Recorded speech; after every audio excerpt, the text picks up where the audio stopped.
This is Niko Jenkins, one of the most dangerous, crazy individuals on Earth. Please follow federal investigation. He was sentenced to 500 years in prison and the death penalty by a panel of judges for his crimes. His crimes included making terrorist threats, violence, disruptive behavior, and first-degree murder. Niko is a classic example of a thug. He has famous facial tattoos which he claims are written in the language of the Egyptian goddess Apophis. He also has a swastika tattoo which was inspired by Charles Manson, the famous California killer. During his sentencing, Jenkins can be seen arrogantly walking into the court, head held high, wearing shades. He seemed to think he was untouchable and unaccountable for his actions. Niko has a long history of crime. From the age of 15, he served 10 years in prison for 2 armed carjackings. In 2013, only 11 days after his release, he shot and killed 2 men after luring them with the help of his cousin and sister. Both men were shot in the head with shotguns using deer slugs, and their wallets were stolen. Niko committed 4 murders in Omaha in 2014. 8 days later, Niko and his sister killed Curtis Bradford, who was an acquaintance. Niko, since his childhood, claimed that he heard voices, and an Egyptian goddess gives him orders to carry out these violent attacks. He claims to suffer from several mental illnesses. There are different views among the psychiatrists related to Niko's conditions. Some say that he is severely mentally deranged, while others say that he is faking it to avoid the death penalty. This criminal attacking the judge is Sidney Newsom. He was charged with domestic violence. A decision in court was made against him which he disliked. He angrily signed a paper and then stood to his feet and had words for the judge. He was restrained by a female court cop, but he then broke free while still handcuffed and threw a stack of papers at the judge.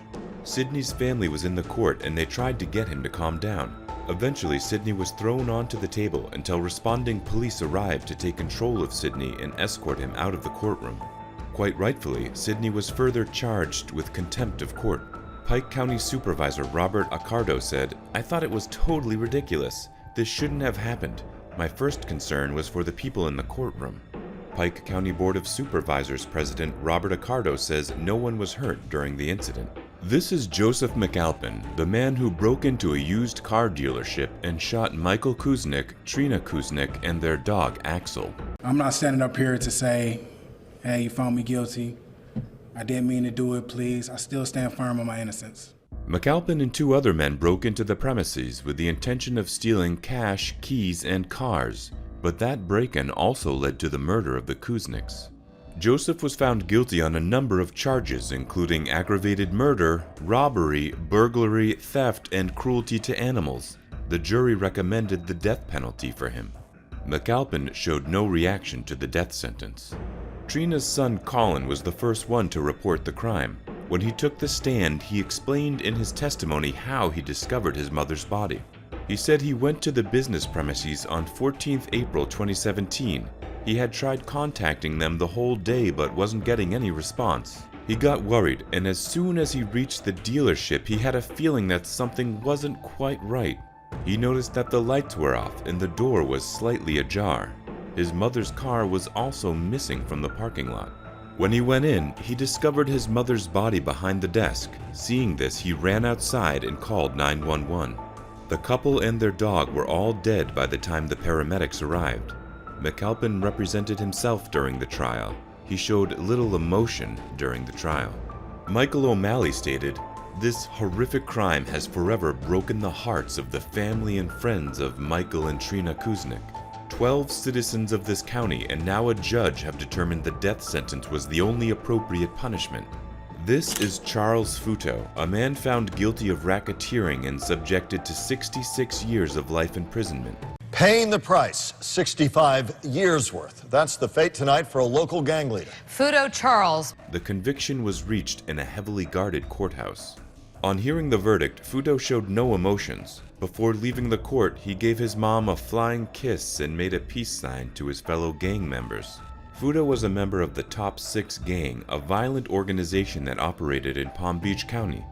This gang was linked to 14 homicides and 150 shootings in the past few years, including a fatal Christmas shooting in a mall.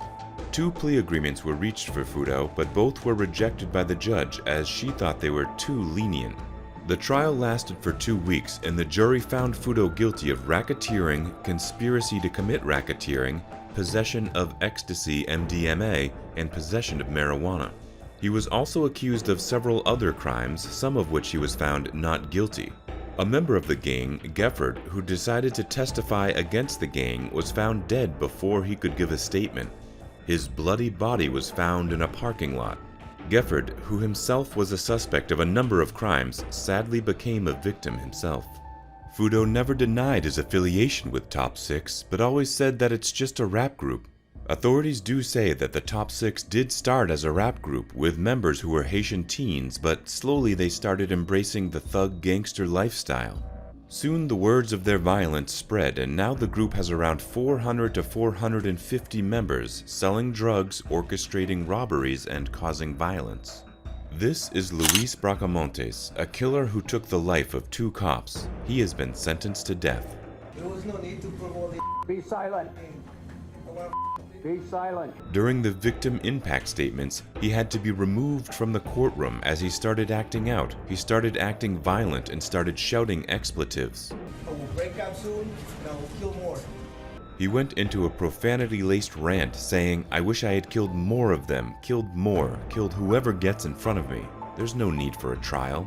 When his sentence was given out, he smiled and smirked. "I was smiling back at him purposely," Harry Oliver, Sacramento County Sheriff's Deputy Danny Oliver's mother, told the Sacramento Bee after court. Debbie McMahon, the mother of fallen Placer County Sheriff Detective Michael Davis Jr., agreed to smile at him for a change. He had previously even shouted in court, asking for a death penalty. Family members and law enforcement officials were reluctant to speak out during the trial, but on the verdict day, many finally voiced their views. "I feel free to say it now. He's a despicable and evil human being, and the death penalty is totally appropriate," Placer Sheriff Devon Bell told the Bee. Sacramento Sheriff Scott Jones said the verdict is a step along the road toward justice. This is Franklin Williams, a criminal who was charged with a 24-year sentence in an armed robbery case. I came and took my cell phones yesterday, and they came and took all my property out my cell today. Mr. Williams. He kept talking again and again in the court, and eventually his mouth was taped up. Despite the judge reminding him that he would have his turn to speak, Williams did not keep quiet. He got the judge very angry. I'm the judge in the matter. Shut your mouth, and I'll tell you when you can talk. This kind of reaction from a judge was the first of its kind, and he did get a lot of criticism for this. "I've been doing criminal law my entire career, and I am troubled by the judge's actions. Unacceptable," said criminal defense lawyer and Law and Crime Network analyst Julie Rendelman. "I've never seen such a thing." "He could have been removed from court until he calmed down," she said, "but to put tape over his mouth?" Williams did not learn anything from his previous prison stints, and in December 2017 he was convicted of multiple felony charges. This time he kept quiet during his sentencing. Williams portrayed himself as a social justice icon throughout a 12-minute statement to the court this time. He said he wished to be the voice of black men and teenagers killed by police officers across the country, using the names of Tamir Rice, Trayvon Martin, and Oscar Grant, and said that he hoped to be a beacon of the First Amendment and Eighth Amendment rights of freedom of speech and protection against cruel and unusual punishment. He certainly did not learn much from his past prison sentences, but he definitely learned how to stay quiet in court. How did you like today's video? If you are enjoying our content, don't forget to give us a thumbs up, subscribe to our channel, and press the bell icon to get notifications.